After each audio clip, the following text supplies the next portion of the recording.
Hi folks, it's Tuesday, November 9th, 2021, and it occurred to me I hadn't done a video on the HOn3 Rio Grande Southern 1st District Model Railroad in quite some time, so I figured I owed you that. Now, I've been working on a lot of HOn3 projects, and also I've been working on the N-Scale Colorado Midland version 2.0, and that layout's essentially done at this point, and that's also the subject for a whole other video series. But I have been doing quite a few small projects around the RGS over the last year or so. And part of the inspiration for doing that is, barring another apocalypse, in 2023, I'm on the schedule to be one of the layout tour visits for the National Narrow Gauge Convention when it's here in Denver. So there's a couple of layouts down here in Colorado Springs that'll be on that tour. Right now, I'm supposed to be one of them. I've also been sort of asked to consider doing a clinic up there, so I'm going to have to figure out how that's going to work out. Nevertheless, the prospect of having people who know more about the RGS than I do looking at my work in person has had me going back and sort of revisiting a lot of the early sort of compromises that I made to try to bring this layout up to a slightly higher standard. And to that end, I've been replacing structures, I've been building more railcar kits, trying to make my roster a little bit more representative. And so rather than take you through each individual thing with the camera and point it at it, I will show you the most important changes done to the layout. But I can't think of a better way to show you all the projects I've worked on than a good old-fashioned 80s style montage. So let's do that.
So probably the most obvious change to the layout is the one you see when you first come into the basement and you look toward the RGS, and you're going to see this model of the Ridgeway Depot.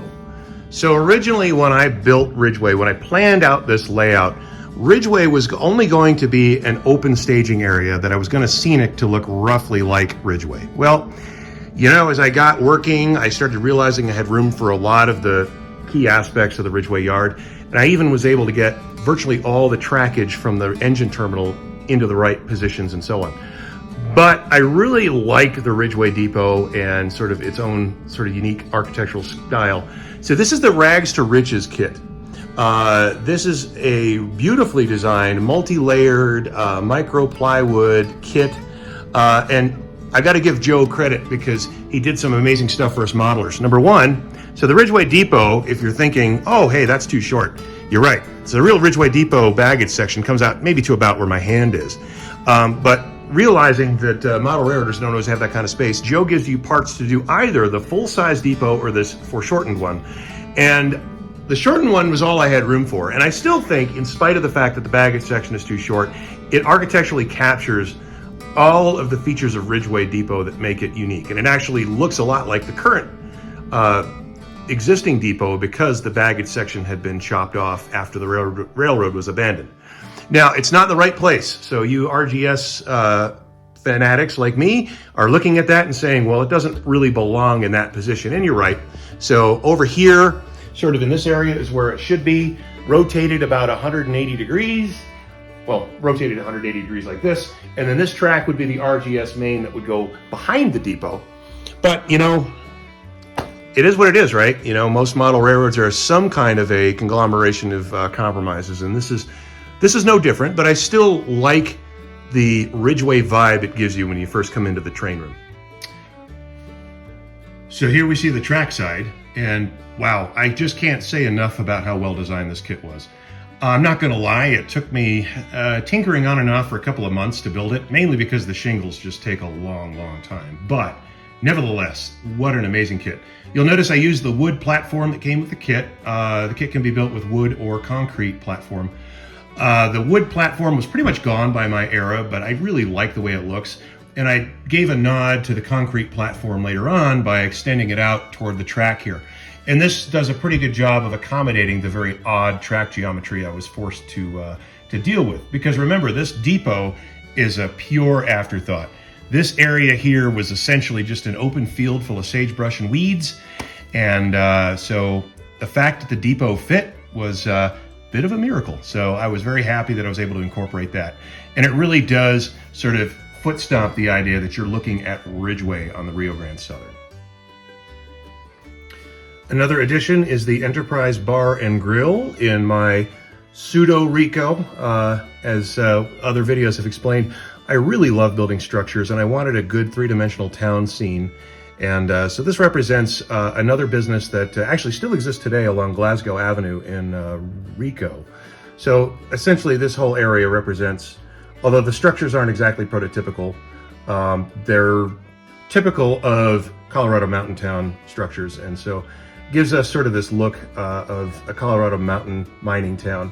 And I've also been adding vehicles. So between building kit resin vehicles and buying sort of the Athearn Model A varieties, such as this Model A pickup truck. So one of the things I've been doing is kind of revisiting my vehicles and weathering them up a little bit, make them look a little bit more like they belong in a Colorado mountain mining town during the late Depression era. And I also want to make sure that the vehicles as supporting players really help kind of tell the same tale that the structures and the scenery and the rolling stock do. And to that end, I'm kind of trying to play catch up with my vehicle collection to make them sort of on the same level as the rolling stock. So now moving into the Rico yard, I've got a couple of other projects just within this field of view. So this represents the bunkhouse and the section house at Rico. So the bunkhouse is new. This is the Banta Model Works kit. What a great kit. So the Banta models are just getting better with every new kit. I mean, they were always great kits, but so just the way everything's designed and how well everything fits together, I love building Banta kits. This structure here, of course, from previous videos, this is a Grant Line, No Problem Joe cabin, house, whatever. And I noticed that it had some architectural features that are similar to the Rio Grande Southern's section house at Rico, so I used it as such. I painted it up. What's different about it now is you may remember from previous videos that I had covered it, as well as the Rico Depot, with the Wild West scale models rough shake shingles. And those are great shingles. It's a great product. I've been using the heck out of them in N scale. But the problem I had with them is they weren't really the right color, and they were a little bit too big, and most importantly, they weren't the right style for the shingles that the RGS used on these structures at Rico. The RGS actually used real shingles that were cut, and actually at some point they had been painted kind of a boxcar mineral oxide red, which by the time we start seeing color photos in the RGS, you can see a lot of that is weathered off. So what I've done is I've gone back and I've used more of those Rags to Riches shingle strips. You can buy them if you reach out to Joe at Rags to Riches. You can actually buy them separately, and I've been replacing them on my RGS structures. So this represents the new shingles, and I think they just look better. They're more to scale, and overall this structure looks a little bit more realistic. And then of course in the back, the RGS Depot at Rico had the same Wild West scale models, shake shingles.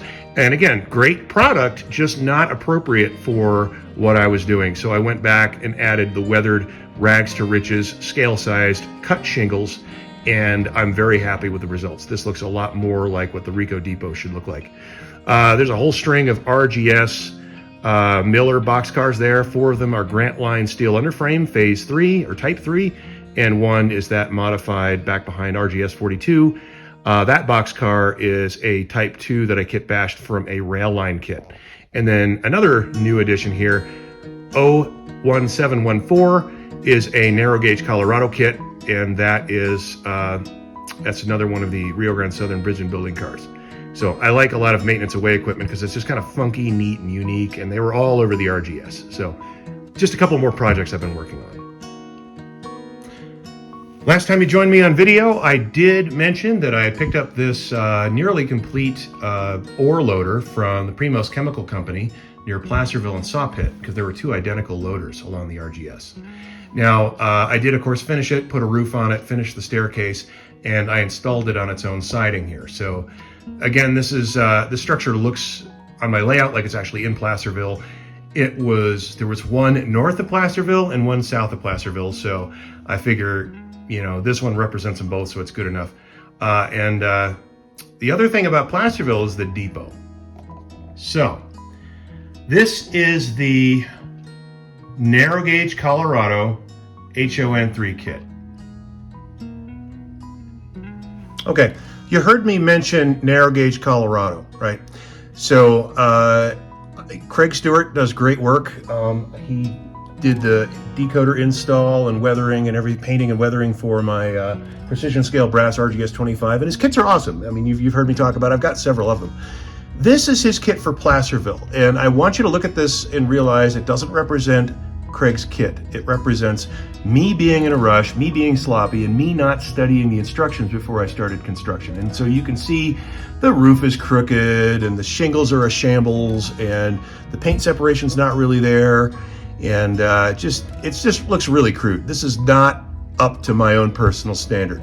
I don't know why I was in a rush to build this kit. I mean, I guess I just really wanted to have a depot at Placerville as I was building out Placerville, but you know, I made a lot of mistakes on this kit, and I was never fully satisfied with it, and I don't like how it came out. But here's the beautiful thing about model railroading. You don't have to be satisfied with subpar work, and especially when you're essentially quote-unquote done with a layout.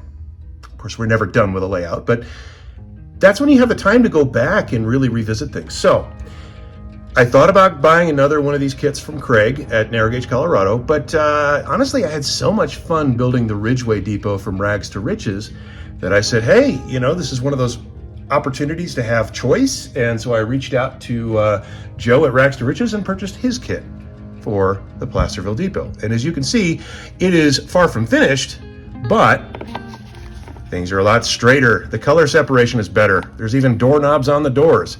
And I've taken my time with shingling. That's the most important piece, is the shingling. I am doing it very slowly and very carefully, so it doesn't look like that when I'm done. This was me slapping stuff on with glue, not really following Craig's recommendations, and the glue was drying faster than I could line the shingles up, and when it was all done, the colors didn't look right because I didn't color them correctly, and I just slapped a bunch of brown paint on the top and said, good enough for now. Well, it was good enough until now. It is no longer good enough, and so we never have to be satisfied with mediocre work.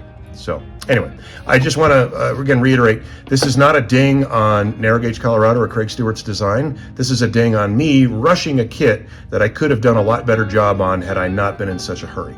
So, in keeping with the theme of do-overs, and unfortunately I can't show you the original building because I actually don't know what I did with it. I think I put it away in a box somewhere, and honestly I don't feel like tearing up my stuff to find it. But sometime between about 1990 and 1992, when I was still in high school, I was really starting to get into the RGS. And so I scratch built a model of the so-called house at the end of the trestle, which, you know, just for some reference, here's bridge 45A coming off the basically the lower end of the Ophir loop, and then it continues around Ophir over to bridge 45B. So we call this oftentimes, for lack of a better name, the house at the end of the trestle.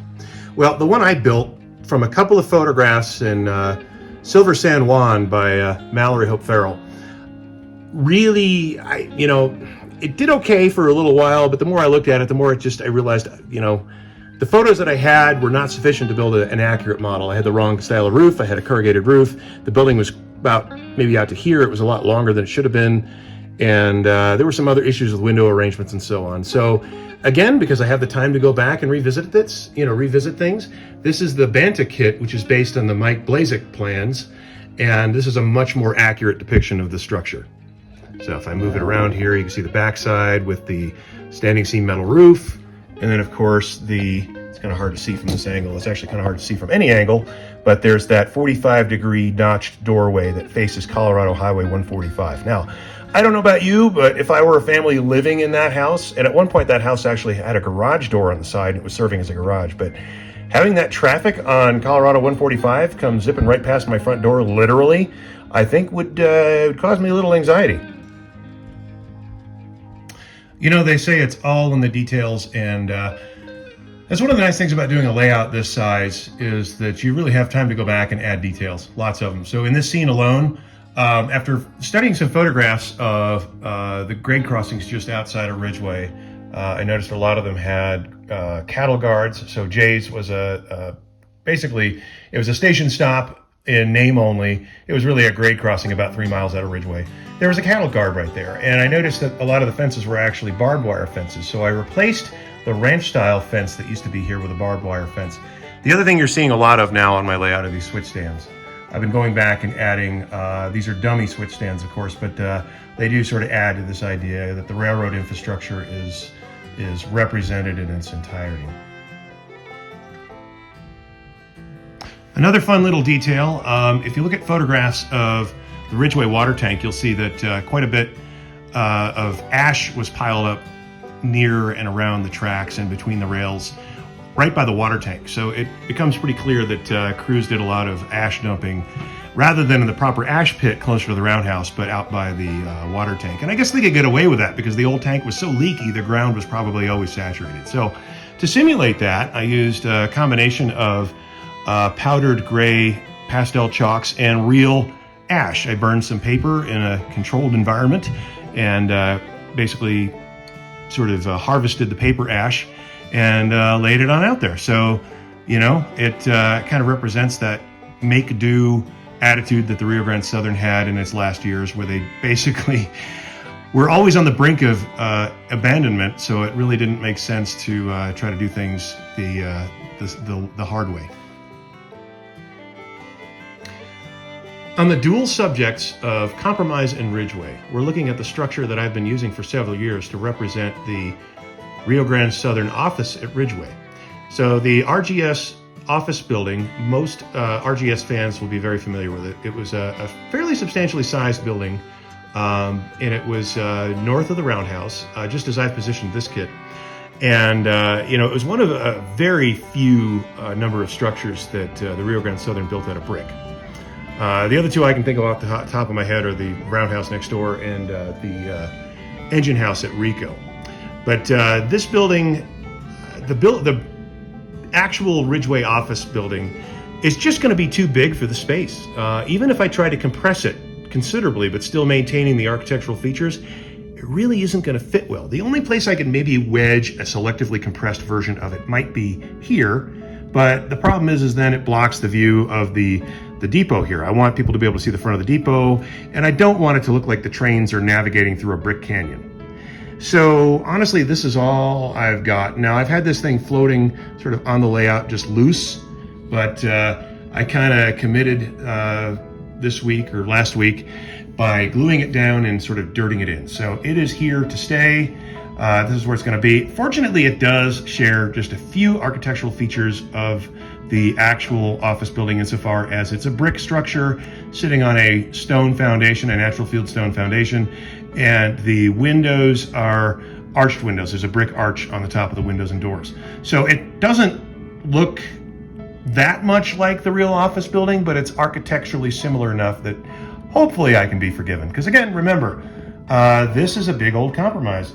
This whole area here, again, I've been adding things as I found room for them, but I had never really planned to model all of Ridgeway here. So the fact that I can get as much in there as I can, I'm going to call that good. So with that, that's kind of an update on what I've been doing on the layout. Okay, guys, I'm going to wrap this up here pretty soon. So some things I want to do in future videos, and I'm not going to promise a timetable on these. I would like to get around to updating my track plan and then take you on a scene-by-scene sort of tour of the railroad. And if I can figure out how I'm going to use, I've got to reach out to publishers and so on and get copyright permissions. I'd love to show you side-by-side photographs of the real thing and then my model to kind of give you an idea of the manner in which I went about modeling the Rio Grande Southern. And I'll leave it to you as to whether it kind of looks like the real thing or not.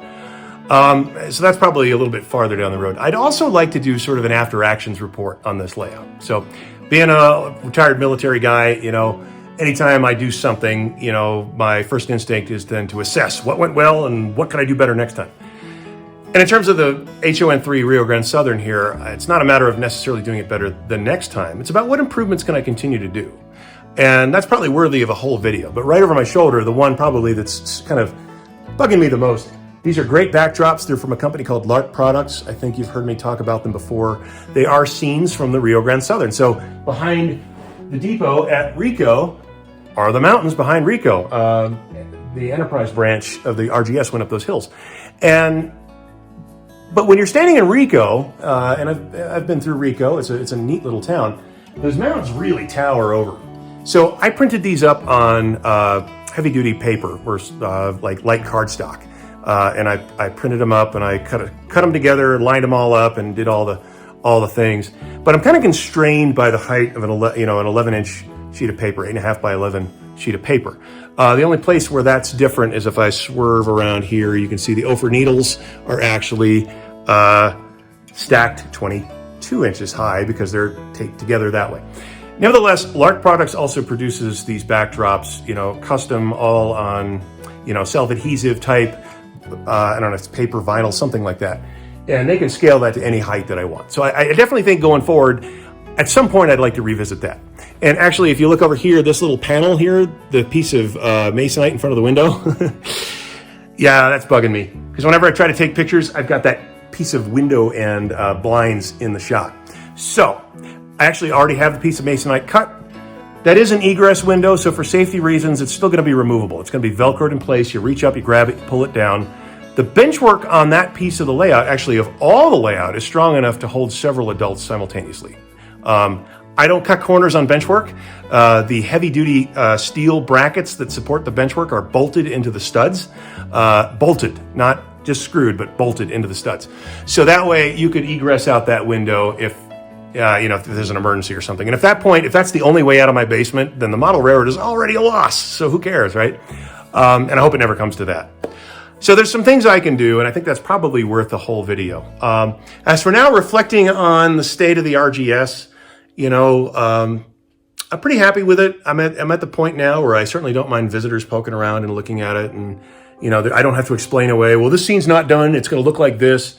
It pretty much looks the way it's going to look, minus, additional car kits, rail cars, maybe additional detailing, and maybe replacing some of the buildings. One thing I do think I want to do at Rico also is back where that string of stock cars is now that Crystal River Products Rico coal pocket. So the was it Burnett and Clifton coal chutes? That kit is now available again. I might put the coal pockets in there as well, because that's a Rico feature that everybody from the, in the RGS world knows.